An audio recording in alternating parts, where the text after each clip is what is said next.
Welcome to RBC's Markets in Motion podcast, recorded October 7th, 2024. I'm Lori Calvasina, head of U.S. Equity Strategy at RBC Capital Markets. Please listen to the end of this podcast for important disclaimers. The big thing you need to know, small caps got a boost from the better-than-expected jobs report on Friday, reinforcing our belief that a return of economic tailwinds is the catalyst they need to take valuation and positioning to the next level. If you'd like to hear more, here's another 3 minutes. Now let's jump into the details.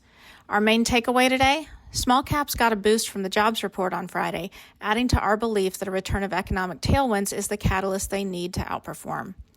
Friday's big news in U.S. financial markets was the much better than expected jobs report, in which the monthly jobs growth number posted a significant upside surprise and big improvement versus the prior month. The unemployment rate also unexpectedly fell. Not surprisingly, pricing for Fed cuts was reined in.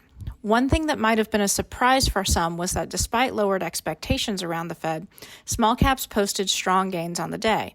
Indeed, at the close, the Russell 2000 was up 1.5%, handily beating the S&P 500 and other major indices. The big move in small caps on Friday is only surprising to some extent because their fate throughout 2024 has mostly been a function of increasing or decreasing dovishness around the Fed.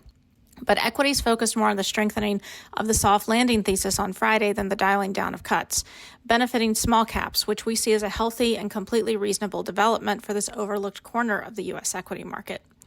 Indeed, over time, small caps have tended to outperform large caps when job growth is ramping up and to underperform large caps when job growth is deteriorating or stagnant. It's worth noting that Friday's jobs report was just one of several positive developments for the soft landing thesis and the small cap trade last week. Another was the ISM services release, where the headline index moved up versus the prior quarter and beat expectations. Over time, we've seen a decent relationship between small-large performance and trends in this indicator. Elsewhere, U.S. economic surprises also continued their recovery into positive territory.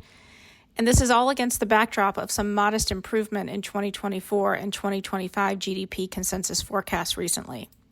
We've been arguing that small caps are no longer cheap and oversold, and while they have room to run on both positioning and valuation, they've needed something besides the Fed to get them to the next level. We've theorized that a return of economic tailwinds could be that new catalyst, and Friday's outperformance in the Russell 2000 following the job number increases our confidence in that idea.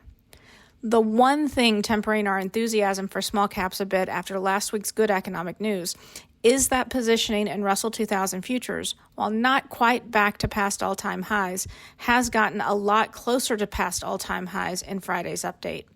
But we think valuations may have more room to run. That's all for now. Thanks for listening, and be sure to reach out to your RBC representative with any questions.